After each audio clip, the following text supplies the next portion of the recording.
The following content is provided under a Creative Commons license. Your support will help MIT OpenCourseware continue to offer high-quality educational resources for free.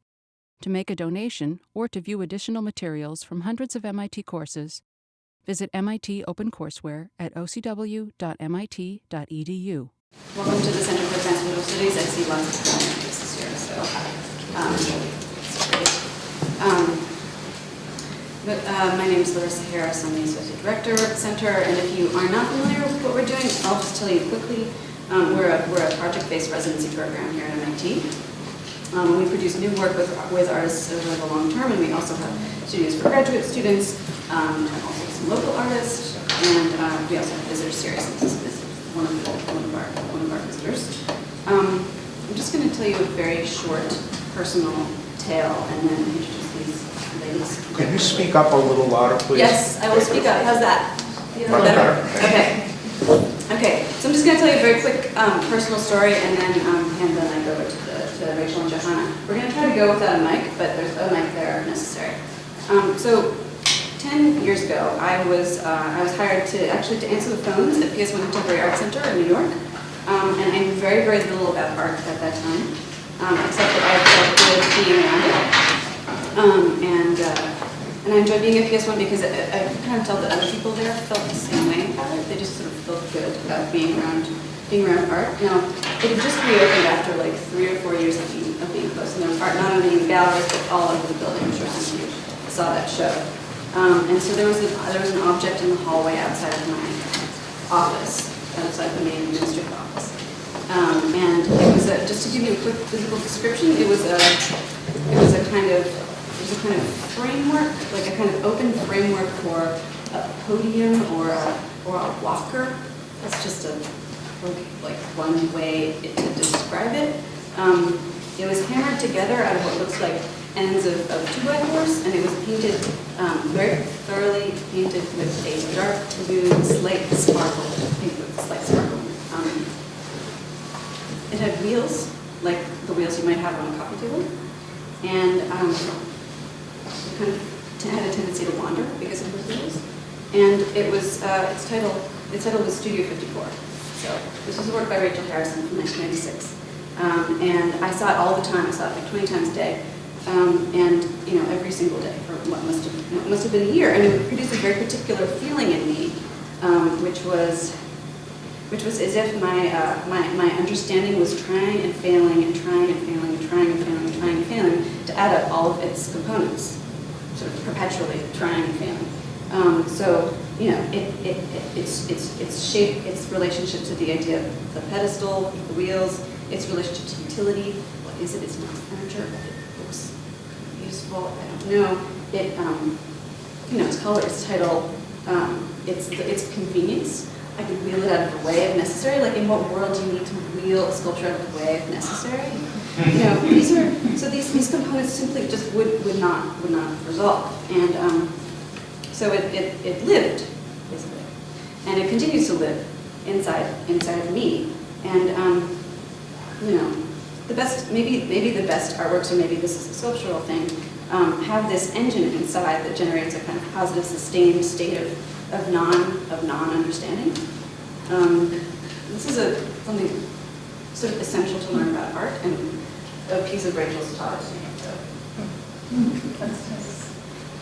So this idea of the sort of sustained state of non-understanding has a little bit to do with why we thought she'd be interesting to invite to MIT. Because MIT is a place where problems are like blown through, solved at top speeds. Solutions are the point, and academia in general likes answers also. And Rachel's work suggests something completely different. So Rachel Harrison has been showing in New York since the mid-90s, multiple times. This one at MoMA at the Brooklyn Museum. She's been included in the major international exhibitions of this decade, including Whitney Biennial, Venice Biennial, Carnegie International. She's had solo shows at SF MoMA, Meadowlark Art Museum, New York, Christian Novel, Moon, and she also teaches at Bard. Rachel decided that she wanted to take this visit as an opportunity to talk about her work with art historian Burton. who, in my opinion, has been thinking and writing on some of the hardest problems in contemporary art lately. She's the editor of a collection of writing on Sidney Sherman for MIT Press's October Files. Her article on the women-only art magazine Eau de Cologne appears in the new book Witness to Her Art. She's working on a catalog essay for Mel Bachner's survey show. Another on Mary Howland, who some of you may have heard speak at Harvard a couple of weeks ago. So she's also taught at Bard in Columbia and is presently writing a dissertation at Princeton on appropriation of American art in the 1980s. I think that's not. And take it away. Thanks.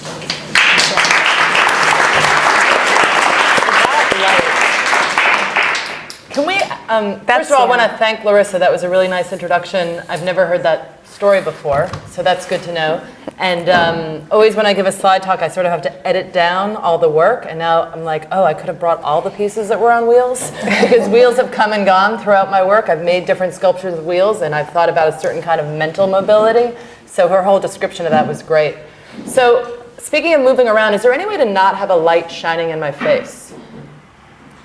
Because it's kind of a lot. So Joanne and I have sort of organically over the years in New York developed a friendship and conversation about art and a lot of different things. So this is sort of an experiment of us talking together. I'm used to doing the slide talks a lot. So I told her she should just like knock me over and start talking at different times. But we also know so many people in the audience. We're happy to also answer questions. There'll be time at the end, but if you have, something to say or urgency. Yeah, and part of what we hope to do was to show a lot of work and to stop in certain places and talk about ideas. I can start with this. Yeah, you start with this. So as I start with Teaching Bo to Count Backwards, which is a piece I made in 1996, I was wondering if there could be not a light shining in my face so I could sort of look out to the audience occasionally. That's not too much to ask. So I made Teaching Bo to Count Backwards in 1996. And I apologize for the quality of a lot of these images today because they're scans of old slides, and slides always look better to me than digits. But you can see here that I've assembled 3 black and white photographs above a gutter, and on top of the gutter there's my collection of canned olives. So I was collecting things in the 90s, and Bill Arning earlier tonight mentioned this piece I made called Should Home Windows or Shutters Be Required to Withstand a Direct Hit from an 8-foot-long 2x4 without creating a hole big enough to let through a 3-inch sphere? And that's a piece I'm not going to talk about. So I just said that for Bill, and in that piece I had my collection of canned green peas. And I was collecting canned green peas at a time because a lot of artists collect things and a lot of people collect art, and that was really the only thing I could afford to collect. And I knew I would never eat them. And then I could look at the photographs. I was really interested in how food was photographed, and I was sort of teaching myself about photography. So I would look at the pictures of the peas on the cans, and then I would open up the cans and photograph the peas and do a little comparison study. And that was a project that never went anywhere, I never showed, and I abandoned. So I got on to collecting cans of black olives because there are fewer of them. So this was the collection at the time. And what I did was I needed a system. A lot of scientists need a system to organize data. So I arranged them based on the number of olives that appeared in the picture on the can. So I wish I had a pointer, but you can sort of imagine going from the left. That can, the picture, has a bowl, and there's about 36 or 37 olives in that particular picture on the label. But if you were to go to the right, because if you read Hebrew, it's from the right to the left, and that can, you can see far on the, is it the right? There's only 1 olive on that can, and then the next one there's 2. So just so you understand my system, I had 4 cans that had 3 olives in the picture. So it's a little bit like a graph chart. So I had 3 pictures of Bo Derek, who starred in the movie 10. And as a child, I saw TV commercials for this movie on the television set in New York State. And she would be running with the cornrows, and I never saw the movie to this day. So Bo Derek, you can see in the first picture, is leaning on John. And she looks kind of confused. And she doesn't really know how to count. So she's beginning to look at the olive cans. And if you look at the second photo in the middle of the piece, you can see as she goes like this, she's sort of beginning, it's easier to see how many olives are in those pictures there in the middle. You can sort of, they're easier to the count than the ones on the end. So she's beginning to get it. And so then when you get to the end, she just says 1. So I've taught Bo to count backwards, right? And you can also tell that John's not very, this was her husband at the time and the director of the film 10, and he was not very happy at the time, and he needed 2 pairs of glasses to see. So what I'm trying to get out here is that photography tells the truth and art conveys meaning. And as you can see, this is a very easy piece to understand, and I'm sure when you walked in tonight, you knew exactly what was going on the minute that you saw it, because that's how art works, and that's what Larissa was talking about. So I thought teaching Bo to count backwards would be a good place for us to start with this conversation. Yeah, now's the part where I guess I jump in, and it's kind of nice to hear Larissa's story, because on the train ride down here, we talked about sort of immediately getting to the question of what does this work mean, which is the question that gets asked, I think, a lot of Rachel and her work.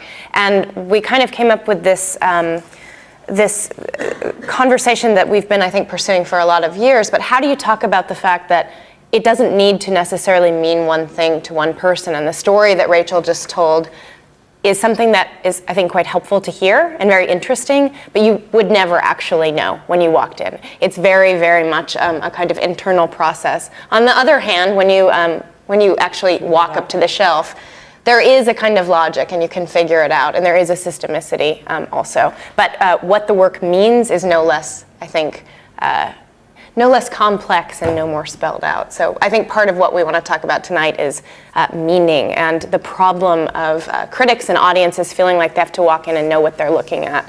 So we'll talk about different ways in which that comes up. But maybe you want to keep going with some of the images. No, that's great. I mean, I was just going to say that I don't need to, pull everyone into a trap here, and I haven't made other pieces exactly like this, but I've always held on to the thinking that went on when I made this piece, because certainly when I showed it, and this was a solo exhibition I did at Green Naphtali Gallery, I think in 1997.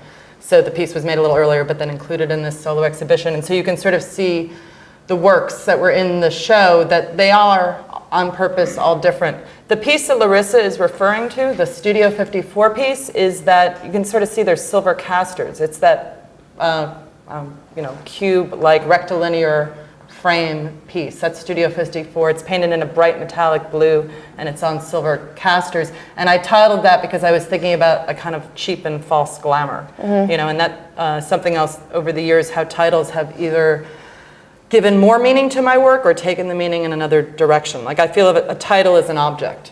So a title is another thing that I've always used found objects in my work or purchased objects in my work. So that's another place where I can add a thing. And I mean these things to actually be generous and to be accessible. The whole bit about the olive cans, I mean, it's honest, but it's also, everybody knows what it is, right? So you have a relationship to that. Now, when I talk and show this work at schools, and we have a kind of great audience here tonight, and that not everybody's in their 20s, but if they were, they might not know who Bo Derek and John Derek are and have a different relation to them. So I also have, and that was not a diss to anyone here who's in their 20s. I'm just jealous if you are. But I always talk about the shelf life, of art, of celebrities, of Twinkies, so that and it's not like the shelf life is that things go away, right? It's as much as they change. And if it's in the case of Twinkies, you don't want to eat them after they expire after 175 years. But when it comes to art, there's always a possibility of reinterpretation. And there's a possibility, and this is why we have art historians, to sort of look into the past and recontextualize artworks and to think about them historically and to think about what happened later. So whenever anyone tells me about like the most important new artist, I'm like, well, let's see, 50 years, 100 years, you never know.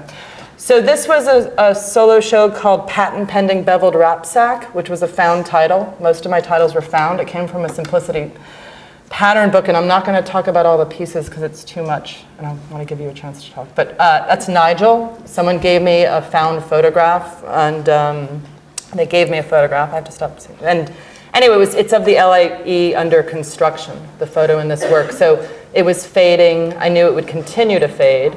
So I painted the sculpture the color that I thought, I believe the photograph will become someday once it fades. So there was a whole range of thinking in this body of work, just to go back to the installation shot for 1 second, that was varied, so we don't have time to go through all the pieces. This is called What Would It Be Like to Be Imelda Marcos?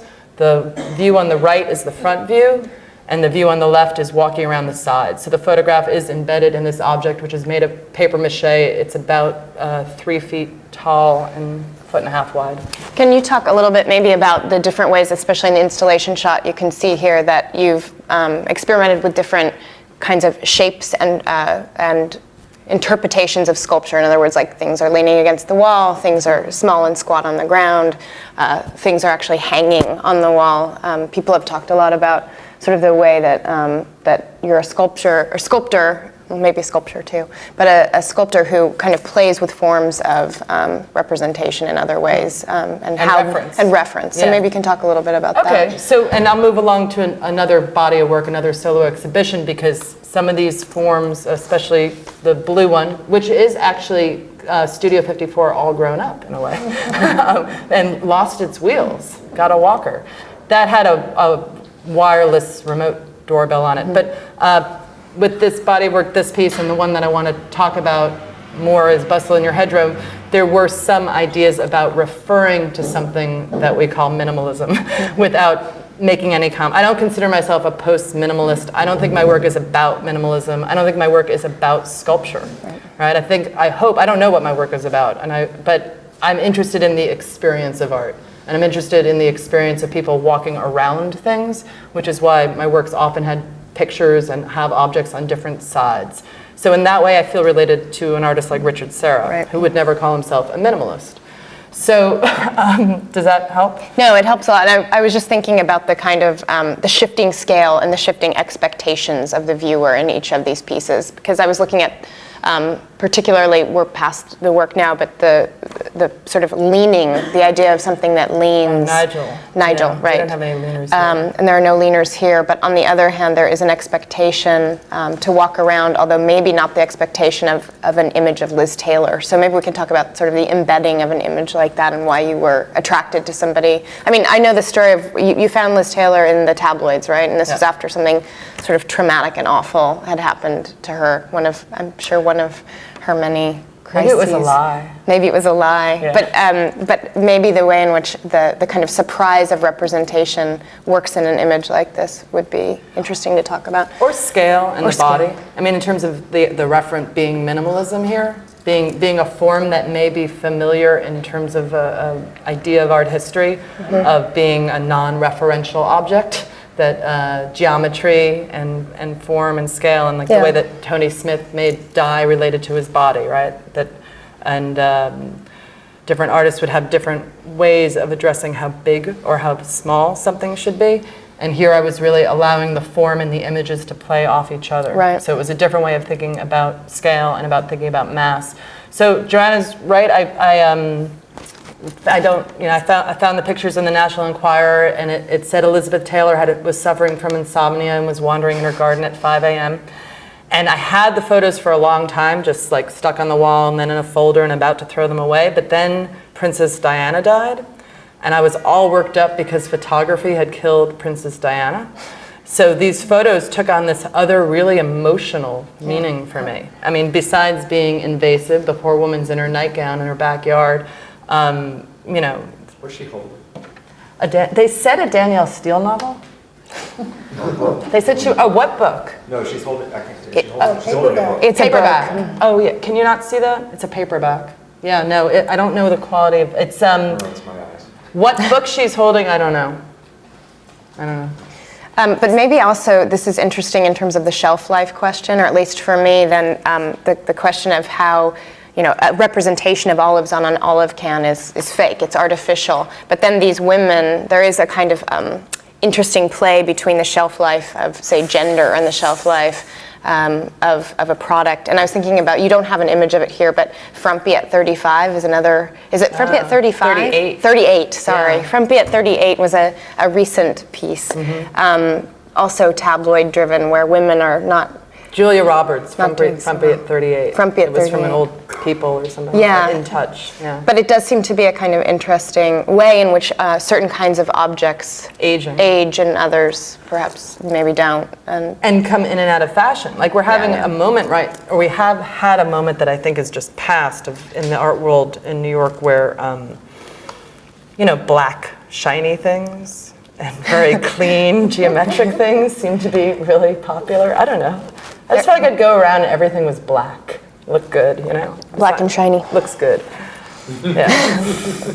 So this piece is called Bustle in Your Hedgerow, which is from a Led Zeppelin song called Stairway to Heaven. So again, like another reference that may mean something to someone or may be incredibly obscure.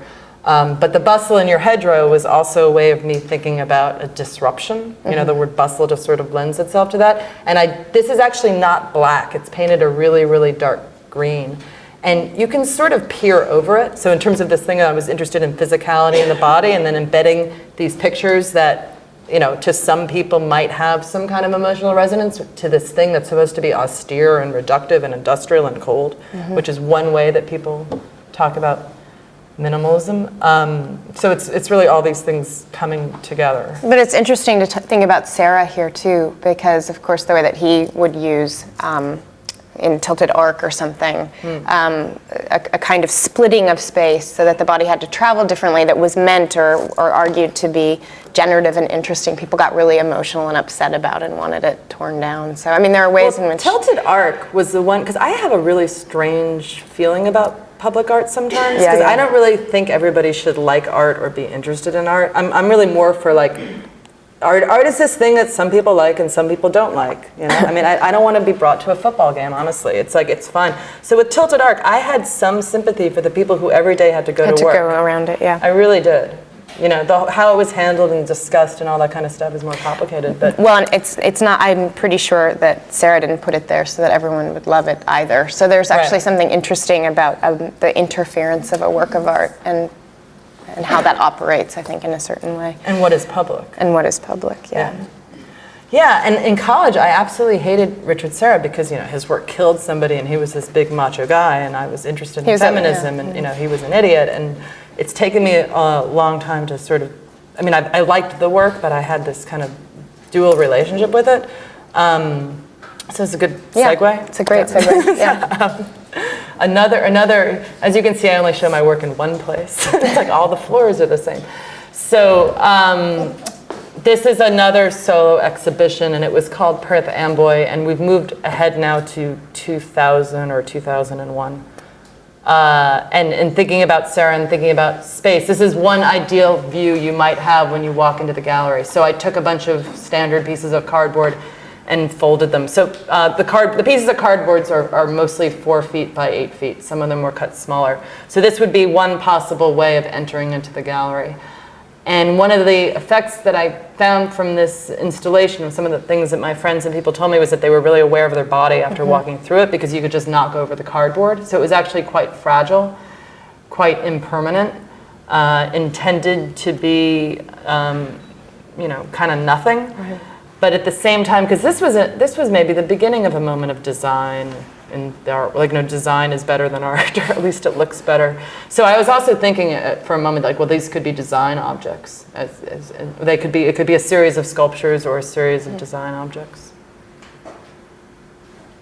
Well, and they almost look like placeholders for something else, in a way, right? Like they take on the kind of, as though they're standing in for objects that are yet to come. They're the models that are there beforehand. I know when I walked in, this is before I actually knew you, I wasn't sure if installation was still happening and I wasn't meant actually to come through. There was something a little confusing about the materiality and how I was meant to react to it. So as much as it's totally ephemeral and everyday and one would think of it as garbage, it also felt very kind of aggressive in its non-artiness to a certain degree also, and until I understood that I was meant to walk through it and find all of these little things that were going on inside. So. Yeah, I did hear somebody like left. Some people like left. They didn't. It wasn't me, but yeah. So there was actually there were photographs on the wall, and I have to apologize for not having more of them in better shape, but. This, like I said, this is the idealized view. You know, this was me putting my camera in one place. There's actually 7 sculptures and, I don't know, 18 photographs in this exhibition. So I'll show you some of them. And the project, the beginning was reading in the newspaper about the Virgin Mary appearing on a window in Perth Amboy, New Jersey.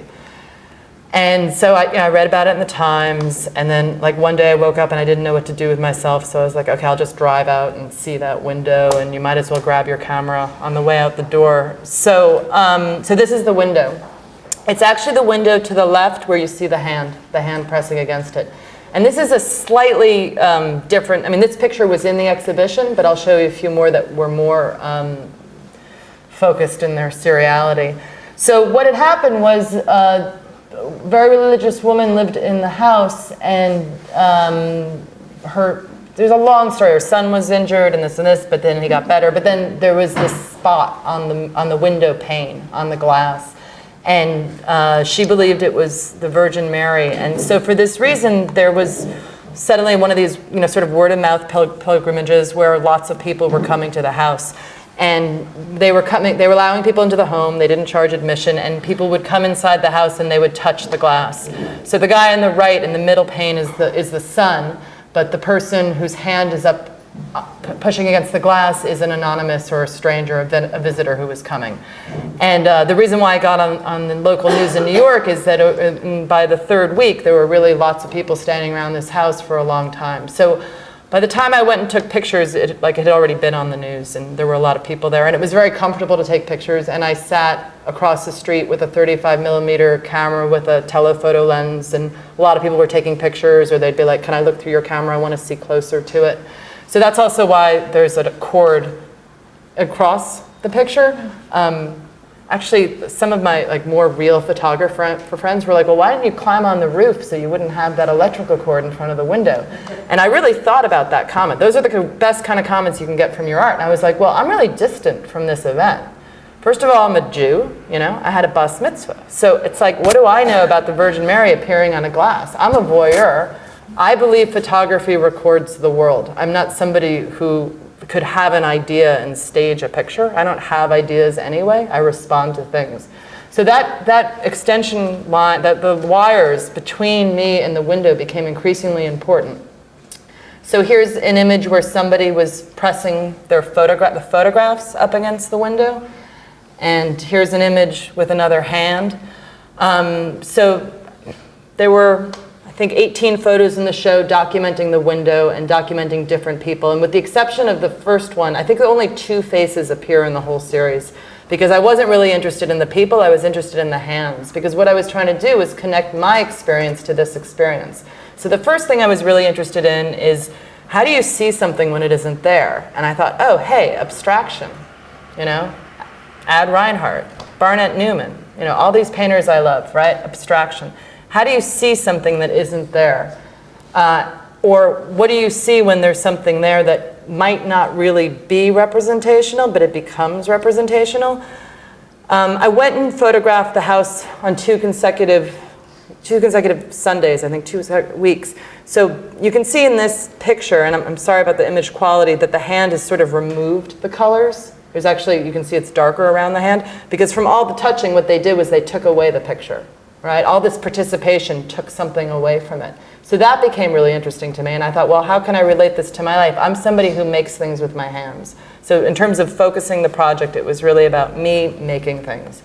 And it was also about me being in a community where people look at things. And what did that mean? What did it mean to participate? I'd already been doing exhibitions in New York and other places, and I already knew, like, oh, I'll do a show, and Bill and Bennett and these different people are going to show up to it. I was no longer like in the attic, or whatever, the mountaintop. I was more aware, I was more self-conscious, and I started to really consider this completely self-conscious, neurotic thing of like, oh my God, I'm having an art show, it's going to be horrible, which is basically what I go through on a daily basis before I put together an exhibition. So I really thought of this, someone looking at me, looking at something, looking at me, looking at the thing that I'm making, putting it in the gallery and the whole context that surrounded it. So that's the other way that the cardboard functions for me in this exhibition in terms of the space. So this was one of the scenarios I created, and this is Becky, friend of Barbie, looking at a photograph. So, do you mind if I just keep going now? I'm talking to you. Just go. All right. Just go. I'm used to giving slide talks alone, so then you'll give your art historical spin on it. Exactly. That's what Okay. So the great thing about teaching, like intro sculpture, which I was doing at the time, is that inevitably some art student is going to cut up the Barbie and Ken dolls and like hang them from the ceiling, and then you have this great crit and someone says, do you know about the Barbie in the wheelchair? She had to be discontinued because she didn't fit into Barbie's dream house. So I thought that was really interesting and went home that night and went on eBay. So this is Becky, friend of Barbie, and she had to be discontinued for not fitting into Barbie's dream house, but she goes into the museum quite easily. And Becky, friend of Barbie, is actually a photographer and wears a plastic camera around her neck. And she's looking at a photograph. Well, I thought she might be, because that year Gursky was at MoMA and photography was so big. So she's looking at a photograph, which isn't big at all. It's just a photograph. And it's a photograph I took at Pinewood Studios in England of, it's a green screen that they use blue screen special effects for. And it's the screen that was used for the Mummy 2. So it was installed in its own white cube. Might be something people have heard of before. And it was installed in this larger context I created. To the right, you can see that's one of the framed photographs of the windows on the wall. To the left, I taped one. You know, sometimes I have rules and then I break them. But all the photos were framed except for that one. And I had a series of, I'll call them events. And that was one of them. That was Becky, friend of Barbie, looking at a green screen. This is a scholar at a scholar's rock, and it's hard through images to convey the experience of walking through the cardboard. So these are just pictures. This is not art. We're not looking at art. We're looking at pictures of art. So, so I make things with my hand, and I actually had made this blue thing, and it was just in the studio. And then I was in Chinatown, and I bought this blue man, and I came home, and they matched. And so there was nothing predetermined. It just worked quite well. So he might be at the Met looking at a scholar's rock or somewhere else on the perfect black cube. And again, to sort of convey this possibility of discovery, that you would walk through the cardboard and you would discover things. And that was another way I could connect it back to the photographs, which was, what do you discover when you stare at a pane of glass and you believe there's a miracle as a result of your vision, as a result of what you see? So this basically is just a big leap of faith on my part, which is kind of what you need as an artist to continue sometimes. I need this personally to continue because I'm not a religious person and I didn't believe in God ever. And so how can I sort of motivate myself through a lot of nonsense sometimes? Can you say something too about, I mean, in this particular show, it seemed like there was more of a kind of narrative framing than in a lot of the shows that you do, and how that maybe operated differently or maybe didn't operate differently for you in the show. In other words, there was this kind of thing that you read about and you made the pilgrimage, and it ended up informing kind of a reading of the entire show. There was a way in which a kind of allegorical kind of the minute this comes up, though, you can just look at that, I think. But the way in which mobility and faith and the body and tactility and sight and obfuscation all come together sort of in a particular way that in not every show that kind of cohesion is, people can't wrest that from the entire show. And I'm wondering if you can talk about that a little bit. Well, nobody liked any of my shows, so this is doing something likable. So you think more likable, like more enterable, more enterable, more participatory. Okay. Yeah, I think narrative is always complicated because you always have narrative. Always, right? Yeah. You always have narrative, and so when you say more cohesive, it could also be because of how I'm talking about it. Because one of the things is I had the photographs on the wall, but I didn't say where I shot them or where they were from. Like there was this whole thing about whether or not I would put it in the press release, right. And do you tell people, do you put it on the wall? So I think some people actually walked in and they didn't know what was going on. I guess I'm talking actually after the fact. But after the fact, it's kind of like going back to the piece with Bo Derek. It makes perfect sense. Right. But we could talk about mobility. Let's talk about mobility. We could talk about things like people going in and out of storage. Yep. Or women. Right. Women going. What about this piece, actually? I mean, mobility is a curious question, I think, in these pieces, because it becomes, I mean, Larissa brought up the idea of utility, like suddenly you wonder what the use value is, or, which of course in a piece like this is a pretty moot question, but it is about something not, not proclaiming its status as fixed somehow. And I actually feel like that's something that happens quite a bit in the work, even when it isn't on wheels, say, or something like that, through the use of different materials. I don't know, maybe you have something more to say about how that works, or maybe not. No, I mean, I could. Yeah, I mean, everything, again, Larissa, thank you for starting with that piece, because then here we are with somebody who goes in and out of fashion and storage, and you always think of, the modern day blonde reinventing herself back to this one, or poor Anna Nicole only wanting to be this one, and this one here, I was, walking home in Brooklyn, and somebody was having a stoop sale and was like, hey, you got red hair, you got to buy this. And then it doesn't even look, who is this really, right? I'm not responsible for the color. It looks much better on the computer than it does on the screen. I apologize for that. But that actually reminds me a bit of the quote that you and I have talked about, that Louise Nevelson talked about, sort of walking through the streets of New York and seeing objects that she wanted to rehabilitate, and what it meant to take them out of the context of finding them in the stoop sale or on the side of the road, and pulling them out and actually, giving them a new life. And she talked about it in terms of relationships and understanding the inadequacy of relationships socially, which is something that I actually do think happens in a piece like this. What does it mean to sort of find the red-haired Marilyn and put her in a box? What kind of process of rehabilitation that might be for you?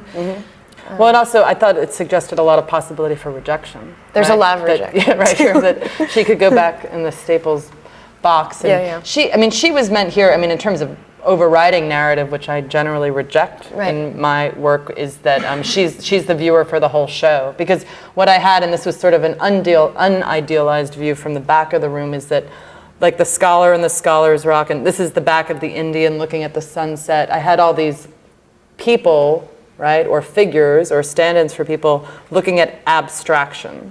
And then she was looking at the whole thing, sort of, or not, that she was this sort of random element that could move.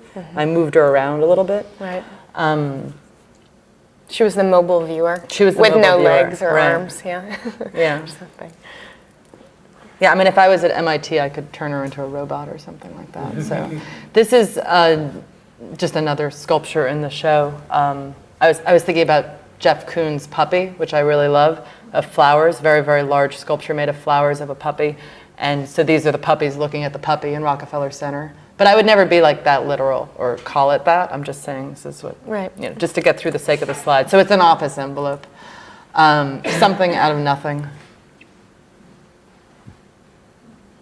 That's another photograph.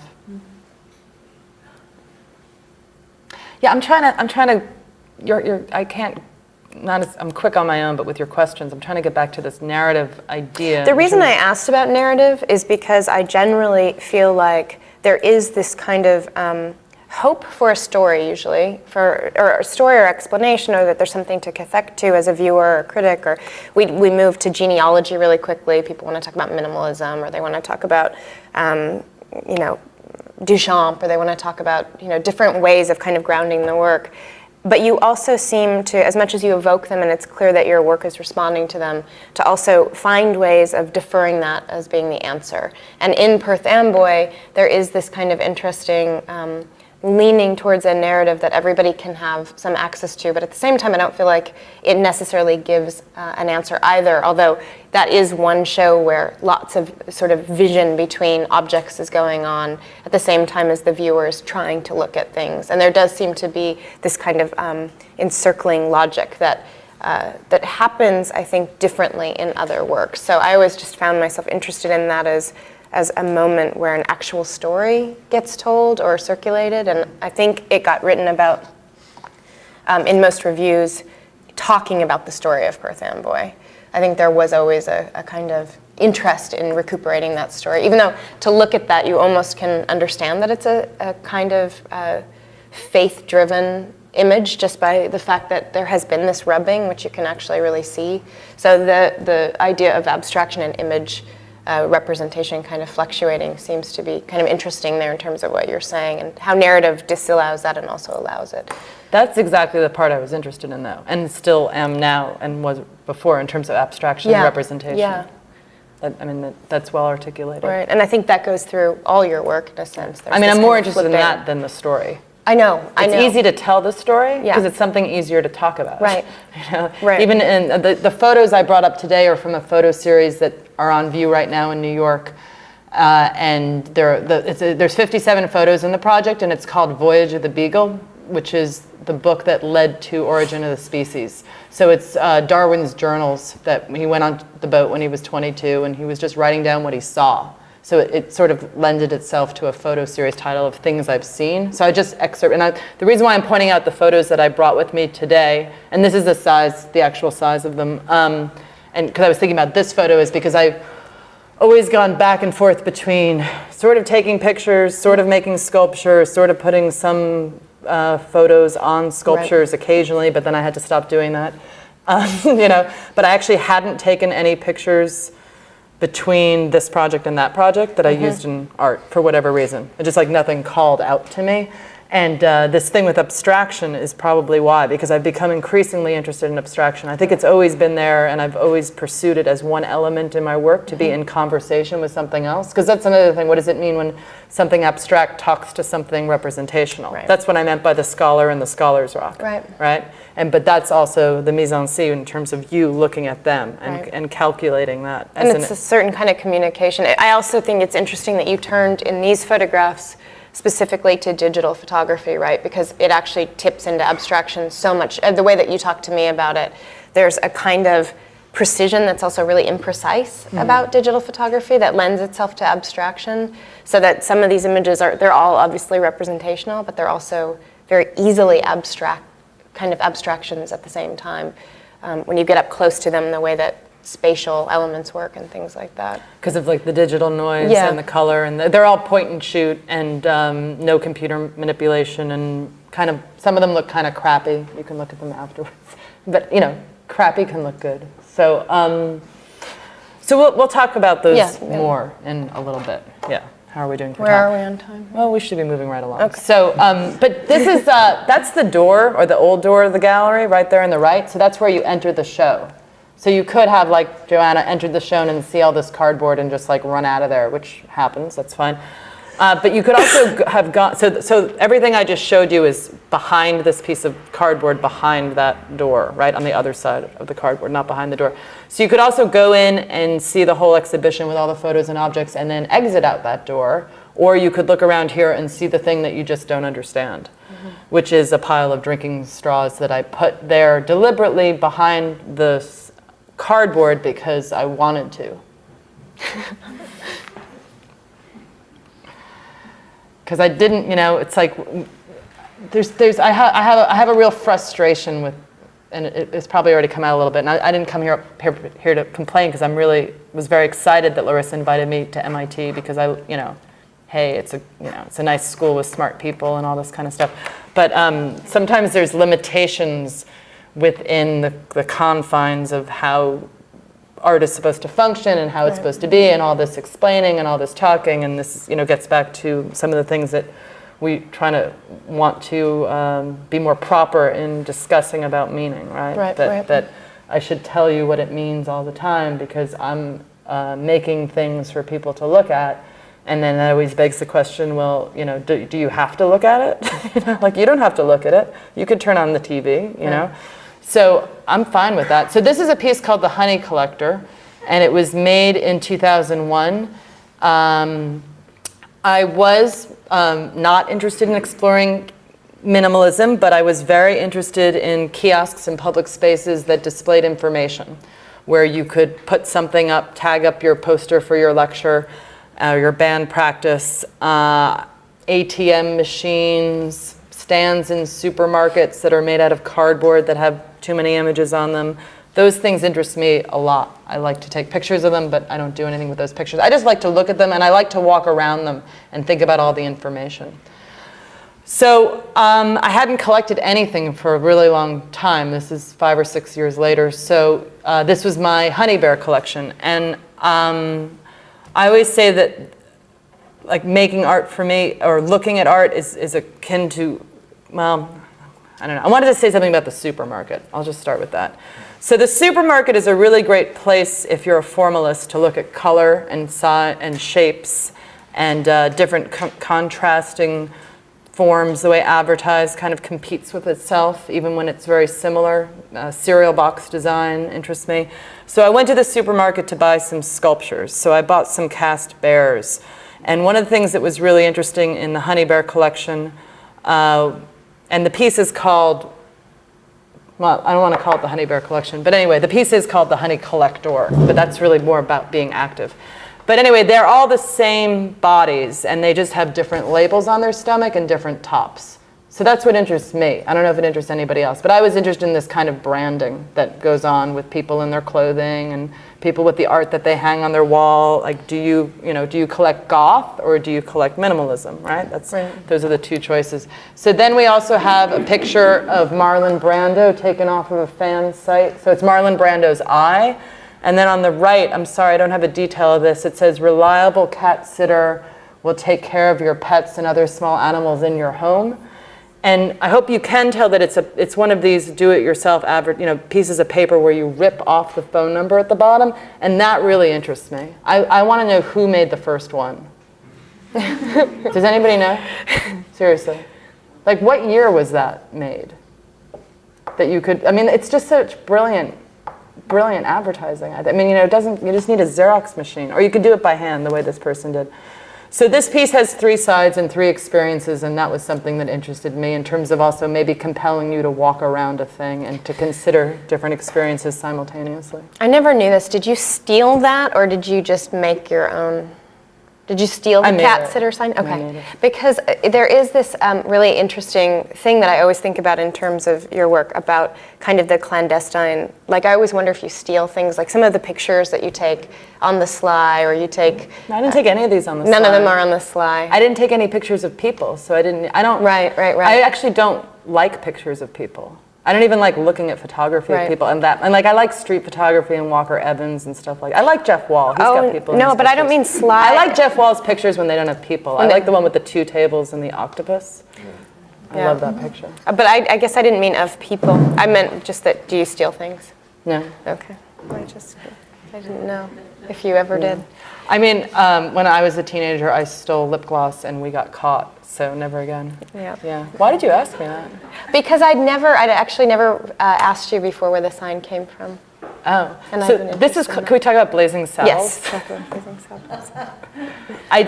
Oh, this is good. We'll talk about Blazing Saddles. Is that backwards? Why is that forward and backwards? I guess it's just printed that way.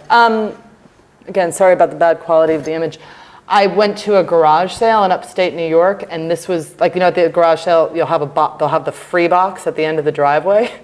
So I wanted the box, so I had to take all the coffee cups and ugly vases and get rid of them just to get the box.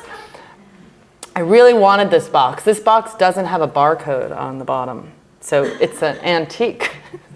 We talked too about how this box is so interesting in terms of how your work works. Like, it's the most generic, basic thing, the most American kind of icon, but it's also like super sort of high art reference now. And that kind of thing is really interesting in terms of how both are constantly kind of evoked in the work, or especially with a box of this age, it feels like it's directly kind of linked to Warhol, but at the same time it's just the barbecue beans box, which he never did, of course, barbecue beans, did he? I don't know. We have any Warhol scholars? Wrong place. I actually don't even know. Okay. I don't think so. It's just something like I got at a garage sale. Yeah. But you must recognize that, of course, it gets read in these it has to get read in these 2 different ways. Or it does get read in these 2 different ways. Well, that's actually a really good point in terms of the photograph that's on the sculpture, because it's a film still, a Lucille Ball film, comedy. And I really like, you can't see it, and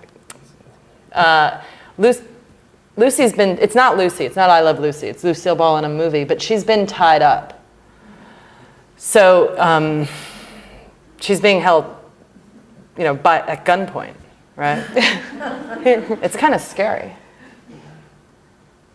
Yeah, so that hangs on this form called Blazing Saddles, because when I was growing up, we went to a lot of Mel Brooks movies. Right. Maybe this is a good point to, or a good moment to ask you about sort of your desire towards these objects. We were talking about this on the way up. Like certain objects, all of them seem to have some kind of, you don't pick them because you hate them. You pick them because you have some kind of a relationship. It could be random. It can be random. Yeah, absolutely. Oh, sorry. Make a statement. Please. Do you want, what picture do you want, Taylor? Huh? What picture do you want with That's it? good. Right? Okay. The thing that I find interesting about this, and this thing happens in your work a lot, but it just sort of struck me, is that when I was looking at this, you know, you said Blazing Saddles, and then when I was looking at this, I was saying baked beans. I was saying baked beans, and you said it's an American icon, and I was like, yeah, actually baked beans kind of are an American icon. I didn't even think of Campbell's right away. And then I had this realization that it doesn't say baked beans, it says barbecue beans, and that's just a weird thing in itself, actually, that I probably could have, if I wasn't sitting here looking at this image for a long time, it's very possible I could have gone to the show, read the title, said baked beans, walked away, and never ever said, no, it says barbecue beans. And the same thing actually happens with Lucy. This thing happens with the Lucy thing, where you're like, it's not I Love Lucy. It's actually Lucille Ball in a movie, and she's tied up. But there is this thing that happens in your work where it's like, I could also walk away and think, oh, there's I Love Lucy and there's a box of baked beans. And both of those things aren't true. Huh. But then they're both also kind of true because they're also part of the identity of those things, of these things as well, even though it's sort of a lie. And I actually really like that in terms of the relationship between, well, what you guys were talking about narrative before. I just like that. No, I really appreciate that because you never know what people see. You never know what people see in your work. I mean, and you never know. I was going to try to go back to the sculpture of Blazing Saddles because, and also I never know what I'll see because when I found that film still of Lucille Ball, I didn't even bother to research the movie. I just loved looking at the picture. And then someone came to the studio and they were like, don't you want to know what the movie is? And I think it's called The Fuller Brush Salesman or something like that. And so I had a friend, does anyone know it? Do you know it? No, because I had this friend who actually went and rented it, and she had to watch it, and she wanted to know what it was, and you know, it was so interesting, and you know, And you don't care. You didn't care. But I could care. Right, I could care later. But this is about my. This is part I might care later. I haven't made up my mind yet. I mean, that's the thing. We want art to be long, right? Right. So I can't know what something is before I make it. And this is also a way where I might differ from other sculptors, and I don't think it's just a different way of working. Because, for example, like I love Jeff Koons. I love Charles Ray. I love that Charles Ray can spend 2 years on one piece and know exactly what it's going to be, and you know, ahead of time, right? Like what the tree trunk should look like. And I mean, he had to wait for the right car that was smashed in the end. But when I start to make something, I have no idea what it is. And when I finish it, I have no idea what it is, right? So I can talk to you about it. And I can tell you that I don't steal things. You know? It's like perfect. But actually, I don't.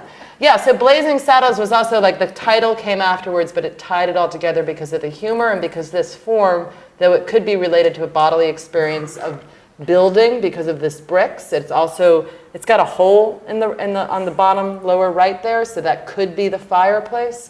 So over the years I've made, there was one of the earlier installations, things that have pseudo domestic reference. Like we're looking at the back of a staircase here, and in terms of objects I may or may not like and why I may not use them, it's never arbitrary. People have written things about my work and they're like, it's arbitrary and random. Right. And even if I've used that word tonight, it's not true.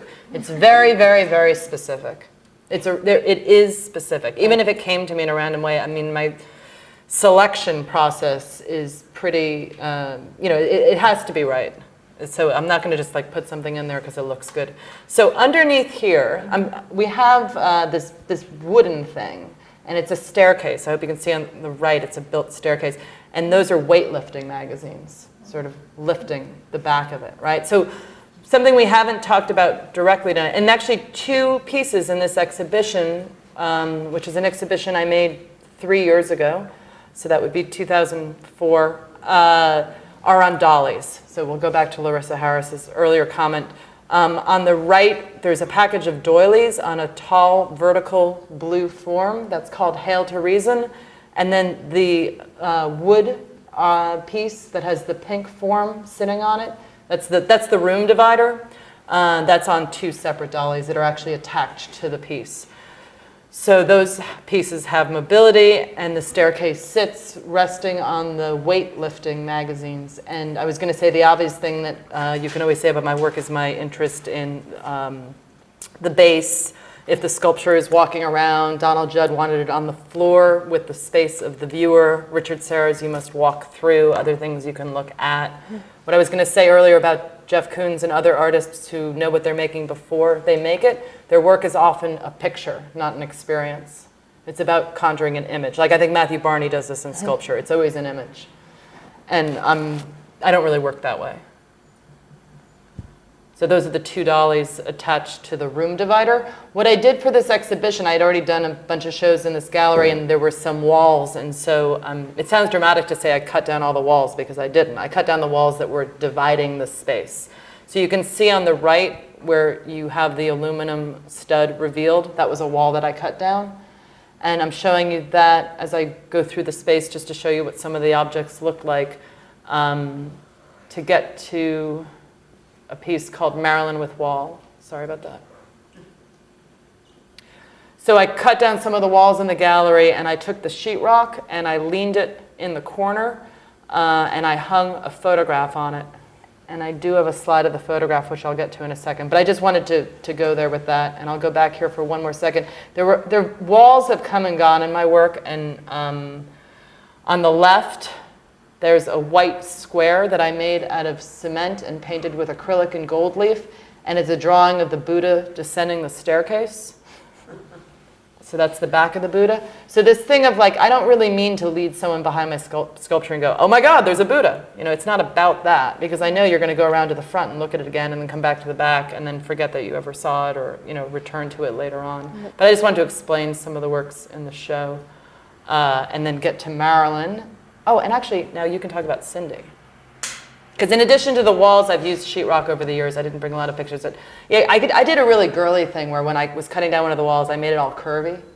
Because girls like curvy things. So that's what that curvy thing is. And then I made this piece on the right called Cindy. It's called Cindy, that Joanna asked me to bring a picture of. And there's a piece of sheetrock that leans up against it. So you can see the installation shot on the left with the staircase that's being lifted with the weightlifting magazines. That piece of sheetrock blocks the quote-unquote sculpture. I can't refer to the green thing as the sculpture, because the whole thing is the sculpture. There is a view, which I don't have, where you don't see the sculpture, but I don't have it. I have these other views. I mean, there are a couple of things I would say about one reason that I love this piece is obviously I've been thinking a lot about Cindy Sherman lately, and what are the minimum requirements to conjure Cindy Sherman.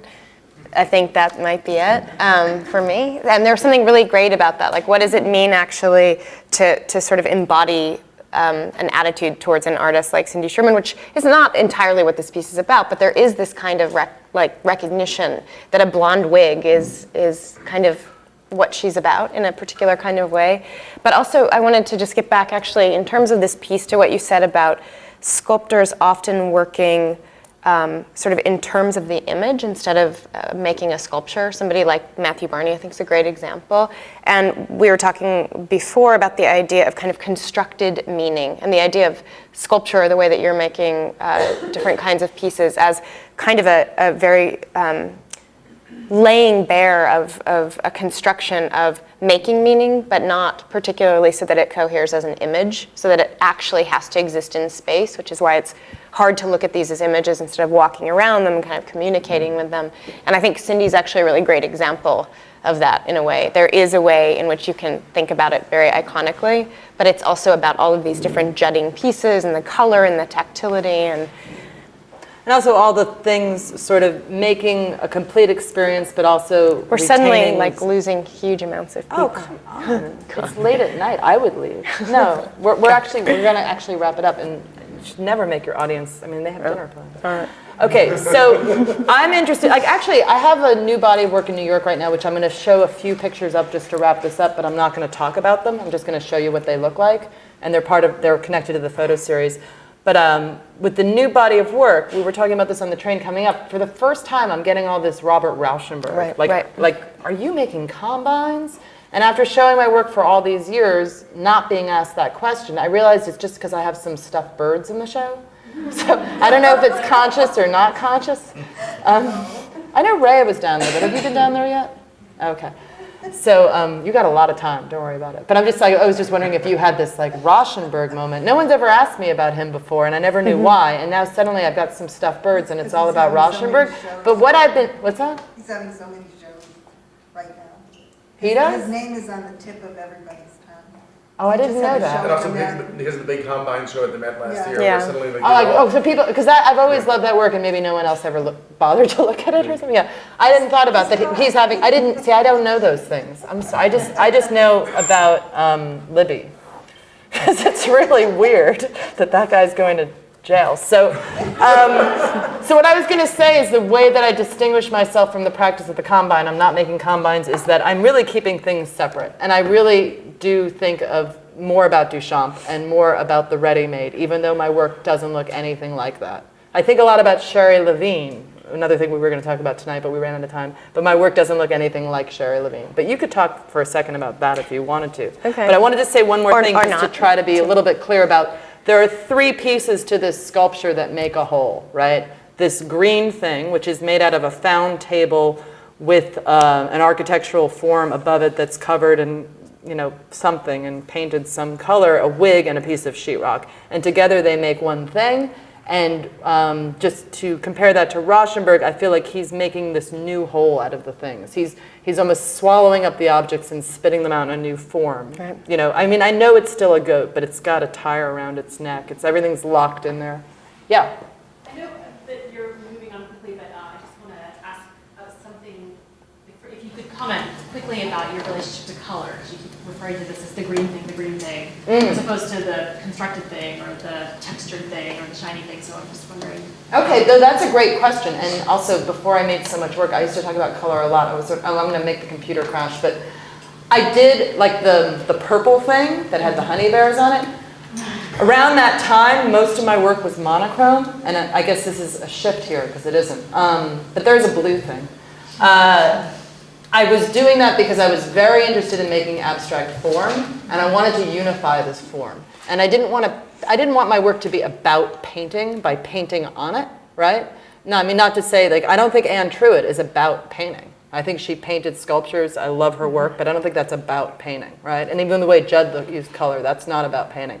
But I did use color to uniform and then to also name, and in a strange way to also think about identity. Like, this is the purple thing or the blue thing or the yellow thing, to name it. And to also consider that, like, just in terms of the way that pure form can conjure different kinds of experiences and reactions that are sometimes non-literate. So I've always had an interest in color, and it's something that's often harder for me to talk about in this kind of setting because it's more involved. But I am interested in the immediacy of color and what that communicates. And does anyone else have any questions before we move to the next batch of slides? Or I'm happy to. Yeah, okay, moving right along. Bennett wants his watch back. So do you want to say anything about Sherry Levine, and then we'll wrap it up? Well, I'm just interested in, I think, the kind of dialogue between morphology is such like a trap to kind of fall into with Rauschenberg or something. People think, oh, it's a similar process. And I've really liked talking to you about why it's not like Rauschenberg, even though you love Rauschenberg. Because I love some early Rauschenberg. Okay, I love you the love combine. some early Rauschenberg. But the difference, when I use the word construction, and I think Julia's question gets to this here actually in terms of color, things are actually brought together in order to also be kind of held apart. And I think somebody like Levine's really interesting in this regard because she's bringing forward objects, and this is also where Taylor's question about, like, you can imagine that it's baked beans even though it's barbecued beans because we've seen these things before. So when you import the image, somebody like Levine will talk about how she's both doubling the image and also erasing it. So it's two and nothing at the same time when you do this. And I think what's interesting then, and perhaps for me, interestingly aligned with your work, somebody like Levine, is it's bringing objects in order to frame them in a particular kind of way that allows them to double and do away with themselves. And I like that very much. I think there's a kind of interesting critical trajectory in terms of artists, and especially for me, women artists, of a particular time period, but also, I don't know, of a particular political inclination. And so for me, Sherry Levine's an interesting person to think about in this way, in terms of your work. Repeating the image and erasing the image. Or not even the image. For her, it's the image. For you, it's a bunch of other things. Although I don't know if the blob, today you were saying there's the blobs and then the tall things, right? So like, I don't know how the blobs and tall things like operate in that way, except that they're so general that in a sense they allow themselves to operate that way too. So that's all I wanted to say about Sherry Levine. No, that's really interesting though in terms of form to talk about something that's so general. Yeah. When it could be, and I think that's the way I've used architecture or an architectural form over the years. Right. That I intended to be so general. General, yeah, which is interesting. Okay, so did we just get the? We're done. I brought too many pictures. So this is the slideshow that we're not going to talk about. Can you just show them some images of the last show? We don't even have to, that would be great. We got to stop there. Does anyone have any questions while I get to the end here? Oh, I know. Can we jump right to the end? I think you can pull that down maybe. It's just good to see pictures. Oh, right? okay. Okay, I will tell you this is a collaboration I did with an artist named Scott Lyle in Vancouver last spring, and it was called When Hangover Becomes Form. And if anybody needs to leave, Joanna won't notice or say anything about it, because we are going over time now. And anyway, it's the only time I've ever collaborated. He's a very old friend I knew for 10 years, and our works always were in dialogue. So this is When Hangover Becomes Form. And this was a crate of my sculptures that came back from somewhere, and we made this new piece out of it, and that's Cher. Scott always brings flowers to his openings. Smiley face candies on top of the crate with a picture from a Hans Hacke work that he showed at Documenta. Oh, we were in Canada and they were using this Canuckshuk, which is an Inuit symbol, the stacked pedestals. I've made other installations out of pedestals. So then, I'm sorry, there's too much here. So we'll just go right ahead. This is called Nice Rack. Nobody laughed. That's called Nice Rack. Okay, that's funny. All right, you name your sculpture Nice Rack, and it has peaches on it. Taylor, what were you going to say? I was just going to say this is the stuff. No, we're not there yet. This is Shelley Winter. We're almost there. This is Shelley Winter, and for those of you who can't get to New York, when the elevator opens, this is what you see. And those are the stuffed birds why I'm getting all this Rauschenberg stuff now. So they're the gatekeepers, the left and the right. There's a rooster looking at a hen, and those are my gatekeepers. And there might have been an invasion in the gallery. All the sculptures in this show are named after famous men. On the right we have Alexander the Great. In the middle we have Pascal Paoli. To the left of that we have Fats Domino, and in the back we have R.W. Fassbinder. This is Pascal Paoli, Alexander the Great, another view. I've got a lot of pictures of him because he's really photogenic, this guy. Uh-oh, we're crashing. So we got to wrap it up. If anybody has any questions. Oh, I was going to talk for a second. If you see the new work, just know that I took this picture in the Victoria Albert Museum of a plaster cast of a Janus sculpture. And Janus looks from the past to the future and gates and all those good things. So maybe that's a good place to stop. Maybe I'll turn the lights on so people can look at the pictures and talk and ask questions. Okay, well, thank you all for coming. Sorry it went so long. Thank you so much. But we didn't have any problem with finding out to stand. No, we just went on and on and on. We'll end it there. Thank you, Dominic. Try to talk more about meaning.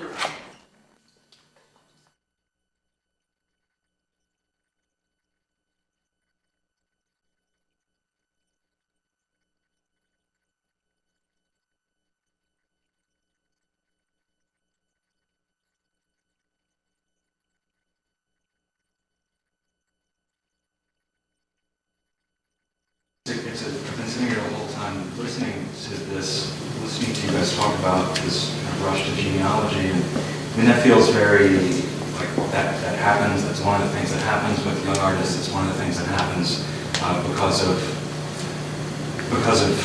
criticism and because of the market, and we establish artists within genealogies. meanings. That just happens, and it's neither good or bad. It just is.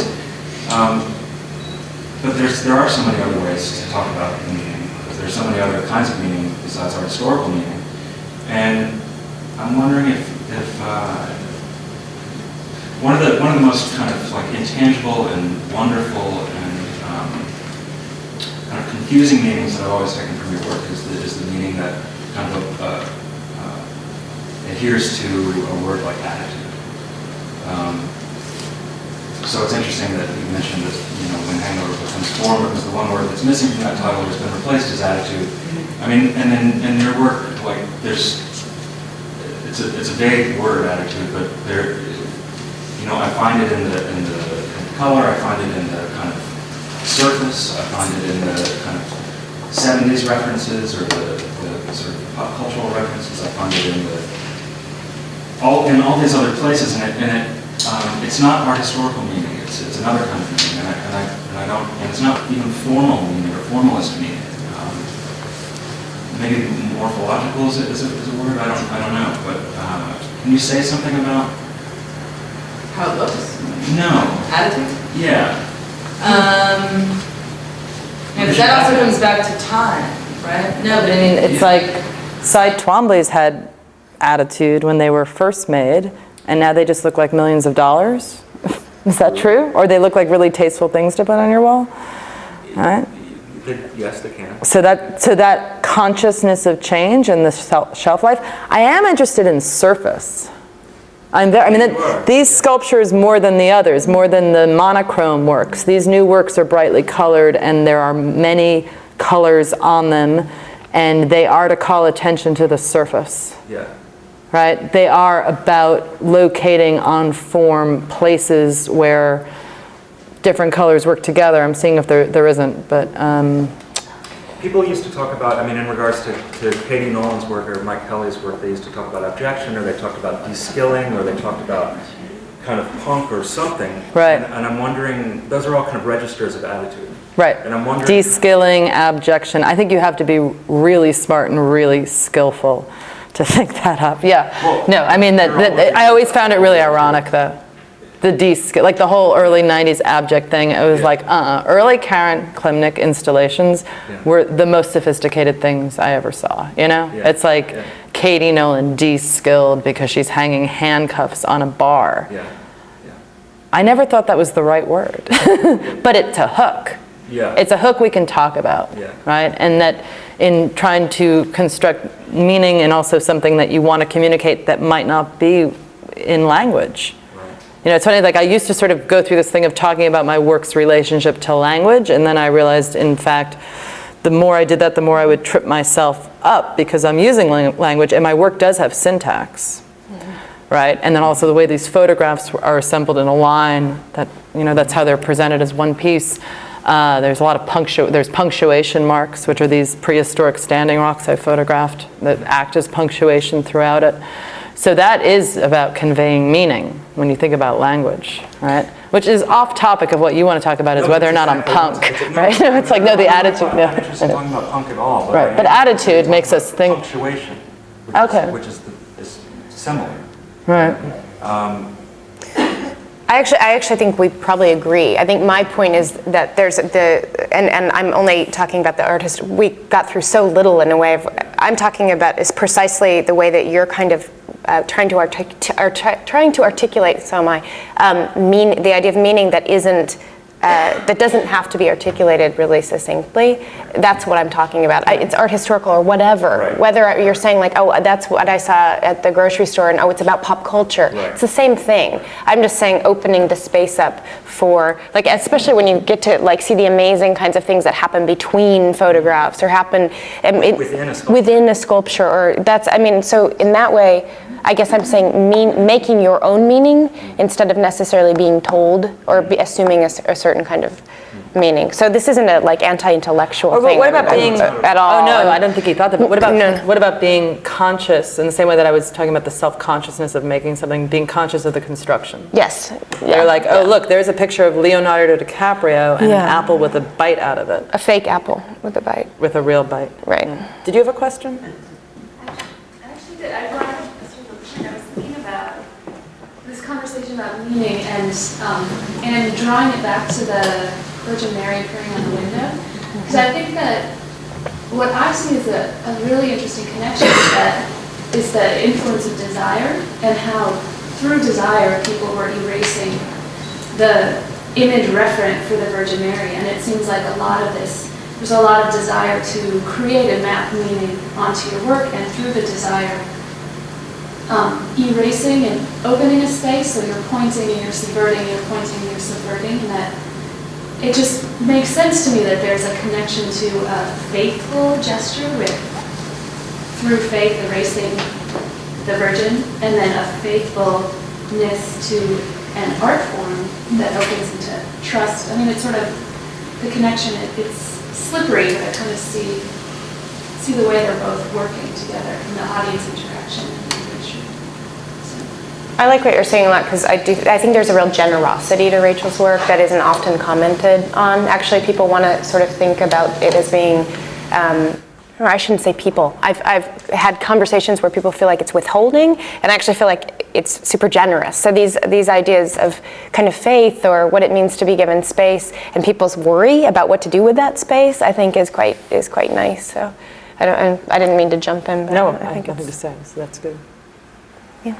Hi. I don't want to pull too much away from meaning, but I'm sort of stuck on the painting element in your work, because I did see your recent show at Green Naftali, and I was struck by how much of a dialogue the freestanding pieces have with painting.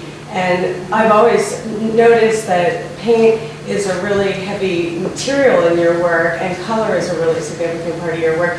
But there is sort of an act of this more kind of painterly process going on, and I feel like I'm sort of looking at a painting as much as I'm looking at all the other, things, installation, sculpture, and all that simultaneously, in a way that I didn't feel in the earlier work. And so I'm curious to know more about that kind of shift in your work. Yeah, as you were starting to describe it, and again, it wasn't our plan to talk about the new work, because it's just on view, it's brand new. I just made it, so I don't know yet what to make up about it. But I do maybe think, like, can painting be a found object, like the way I would use a can or a box, right? But then I can't say that I've done that in the most clear and expressive way, because I've painted them in very complicated ways. So the clear way to do that would be make a show of sculptures and paint one with a zip, right?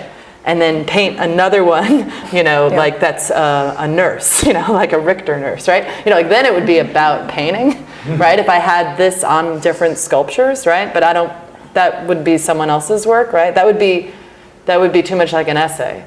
Right, so I actually got really involved in painting this thing, and I'm glad you can't see it in here in the picture. But the colors come from the can, right? Because there's this graphic of the can that the figure is holding, and it's red, yellow, and blue, and it's also like an aerial map. I mean, you'd have to see the object to know what I'm talking about, but she did. So if that makes any sense to you, I responded to the form. I tried to complicate the forms through color this time. The one that's in the back with the Leonardo picture is called America Vespucci, and I've got a really closed palette, right? I've got purple, blue, red, and this acid green. But then I cheated a little. But like if you put red on this plane and that plane, they're on different planes, but the whole thing about illusionistic space is no longer operating in the way that a traditional paint, or like when you paint on canvas, the way it works, right? So I have, in this new body of work, I've been investigating like really formal things about paint and space and form and how they affect each other. But you don't have to, it's just like one more thing in the mix. It's one more thing to look at. And I guess an activated surface, to get back to superficiality and surface and attitude, and things that, because When Attitude Becomes Form was a show about, I mean, I don't want to say conceptual art exactly, but it was, right? It's conceptual art in Europe at a certain time, and very important in terms of also how it was received and understood, and a lot of work that I really love. And in order to like sort of pursue those ideas, you kind of also have to indulge certain aspects of looking at an artwork. I mean, for me, I mean, in opposite to that show, looking at something interests me. So I'm actually, by activating the surface of the sculptures, there's more to look at. So I'm expanding form. So, maybe. Yeah.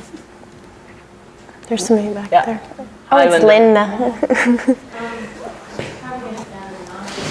I feel like it's what I experience in your work is more form becoming attitude, that there's a way that it seems, I mean, I always have a kind of problem with, my first experience of a work tends to be more about the structure and the form and how the form makes me feel. And then the dilemma you're up against in the art world is to find words that make other people, to attach meanings or to sort of cull meanings or pull meanings out or to insert the work in some sort of a discourse. And I mean, anecdotally, I was going to tell the story about the Scholars Rock because it's a piece, if you remember the piece from that early show at Green Naftali with the named scholar and the rock. It's a piece that I like instantly loved. I mean, I love the show, and I really, for some reason or other, that piece just got me.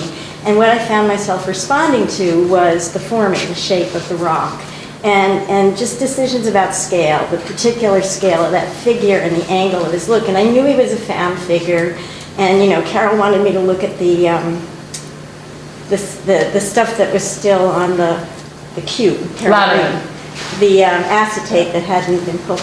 But I mean, I was totally taken by it, and then gradually, you know, and I felt I was curating at the Fog at the time, so the idea of a museum that had a collection of Scholars Rock and rocks and had Ming, and, you know, just seemed to have real context to the museum. But the point, it's the only piece I didn't succeed in acquiring, and the problem was needing to attach to the work, I think, ways of talking about it that were in sync with what my collection committee was seeing in the piece, which was something more conceptual. And so what I'm getting at is that I think sometimes where we get stuck is in you know, what you described in Karen Kalimnik, the disconnect between the kinds of decisions you can feel an artist making in constructing the work and the back and forth between those formal decisions that you want to make and the ways in which, I'm not saying that the form is an end, I'm saying that finding the ways to correlate the formal decisions and the conceptual can sometimes feel clumsier than the actual experience of the work. Does that make sense? Yeah, no, I mean, that's what I meant by saying if I wanted to paint the sculptures, the new work, so you would know they were about painting, right. You know, I'd paint a nurse on there. What? I'd paint a Richard Prince nurse. That's what yeah. Then you would know what it was about immediately. And you could see a bunch of them, and they're romance novel covers, and look how great they look, right? So, I mean, that's the way different artworks operate in different ways. So that, all that complexity interests me. All the difficulty interests me. The fact that it was the only acquisition you couldn't have success with interests me, honestly. And yet you're kind of, in these pictures, you're kind of like super dumbly demonstrating similarities between images. Yeah. Just like that. Really dumb. Really dumb. Really dumb. The bear and Jesus are hairy.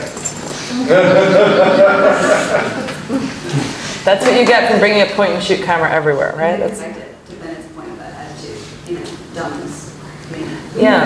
Dumb. And, you know, that there's like really something else going on than like you like saying, yeah, Harry and Harry. And what is that? Don't you want to know what the image second from the left is? Yeah, what is it? It's I don't know, maybe like a rock from 3000 BC. They call them menhirs. It's like it's a prehistoric standing stone. It's really old. Huh? Is it Steely or something? Steely. Steely. Is it a grave marker? They don't know, because they're 3000 BC. I took it on an island. I took it in part of France, Corsica, and there's a bunch of, that's what I'm saying, there's one, that's the beginning of the series over there. It's all faded, there's a mountain in the background. I took those pictures and I didn't know what to do with them, right? And everything I read about them, they said, well, you know, they're really old, and this is a part of France that nobody cares about, where there's no money for archaeological research. So even even if you get the guidebooks, they go, we don't know why they're there. You know, maybe it was, some of them have, it's a lot to talk about. Some of them have military, like have weapons on them. You can see there's a diagonal that could have been a sword. So one theory is that it was to represent fallen soldiers, or maybe it was to ward off invaders from a distance. They don't think there's anything astrological or pagan about it, but they just don't know. Nobody knows. So that's how it started. So then I went looking for more, right? So, yeah. I don't want to be rude, but to get back to that question, this idea of dumbness and kind of attitude, I guess I want you to answer it first of all, but I guess I'll go further and say that you, in the talk, said that you have no ideas and that you respond to things. And this whole time we're sitting around talking about genealogy and art, you're constantly linking yourself to kind of artists and art history, and also to the world. And so I'm just interested in, and one thing I want to say too is that the piece with the Liz Taylor was like this Richard, you were bringing up Tony Smith and Richard Serra. And it was kind of nice. That piece always reminded me of a fence. And I always liked having that piece remind me of a fence. But now I will always think about Tilted Arc. And I always think about Tony Smith's die piece. And I kind of just wanted it to be a fence because that's like what it was supposed to be, I thought. And so I kind of, this idea of meaning and kind of anecdotes and stories, and also like Taylor bringing up in the middle of the barbecue thing, I mean, I also noticed too, there's no Q, it was a C, like the spelling's different, the antique box. I just wonder how much the more we talk about art, we talk about work, how much it kind of destroys, like, in a way we're destroying the meaning of it, but we're also trying to find it. And I guess I'm just interested in, like, if you really are interested in responding to things, I have similar strategies, and I can understand what you're responding to, but why the need to kind of, I don't know, why not just talk about how you respond to things and not make it so, I don't know. You mean tonight how I talked about the work? Not, yeah, a little bit. Or just have us respond, or like, I don't know, kind of like, I mean, you're probably fascinated to think how we've all responded to the sculptures. We've each kind of told a different anecdote about the work as we're seeing it or had come into contact with it.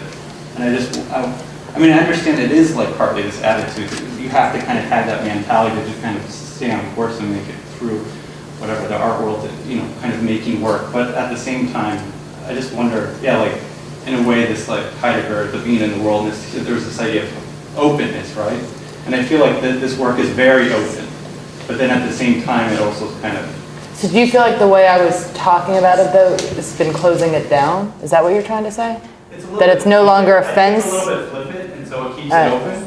Well, I guess because I mean it to be funny, you know? No, I understand that. The reason why I mean it to be funny, and that's where even though we haven't, you know, Taylor's like, can't you talk about meaning already? And that's what we're trying to say, we can't, right? So it's the, you know, performative, but it's also honest, right? It's sincere, yeah. Yeah, it's completely sincere, right? And that, you know, you're the one who's telling yourself you can't think it's a fence anymore.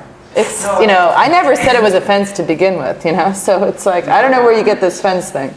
But, You're looking for a yard, right? well, that's just a picture. Yeah. But someone else did it through the telephoto lens. Over the top of it. You can't see over the top of it. Yeah.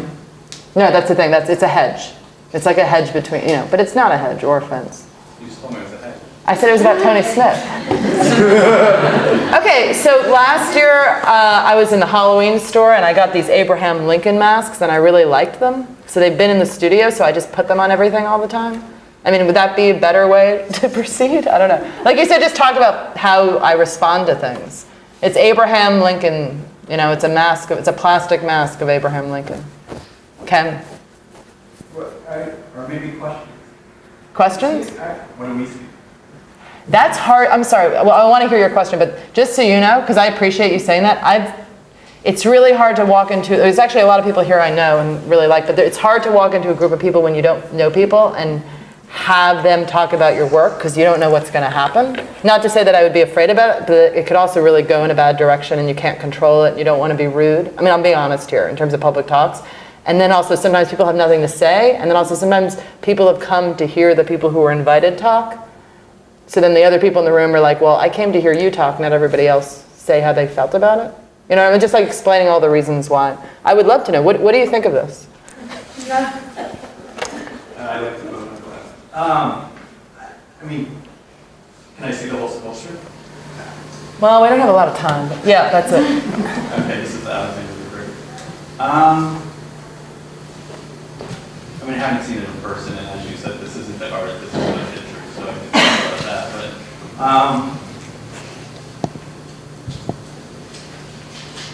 to be honest, nothing. Okay, so that's why we didn't do it. So Ken, what did you want to say?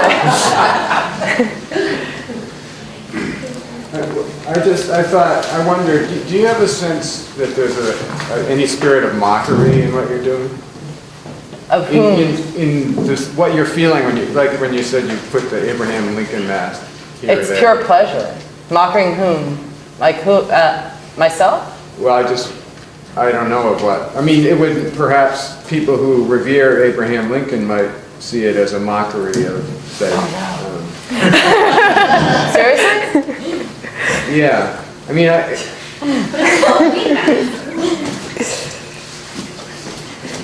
well, then why do they sell them? How do they sell those masks? Why do they sell those masks? So when you dress up as Abraham Lincoln on Halloween, are you mocking Abraham Lincoln? well, nobody mentioned that in the Blazing Saddles, that the barbecue beans or baked beans refers to the best scene in the movie, which is the sitting around the campfire. It's something we don't have to talk about. Yeah, I know. That's what it's about. That's what that whole piece is about. So like one form. Getting together and sharing. So I mean, one form of mockery is to mock pretension, or to mock a kind of high-minded attitude that won't get down. To mock too much high-mindedness. So, I mean, that's a good kind of mockery. I just wondered if you felt animated by that spirit in some way. Animated by that spirit. Well, I'm glad you brought it up. I mean, sure. It's, I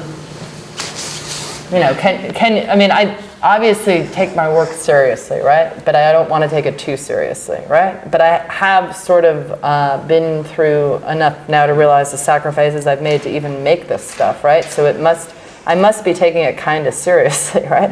So I'm not somebody who could who'd like get up in the morning just to make fun of someone. I couldn't do that. It's not mocking, no. It could be But that can be funny. That can be an attitude to make very serious. Yeah, of course, but that goes without saying. That's like saying what that scene in Blazing Saddles is about, right? Which I say is just sharing, right? Human experience, contact.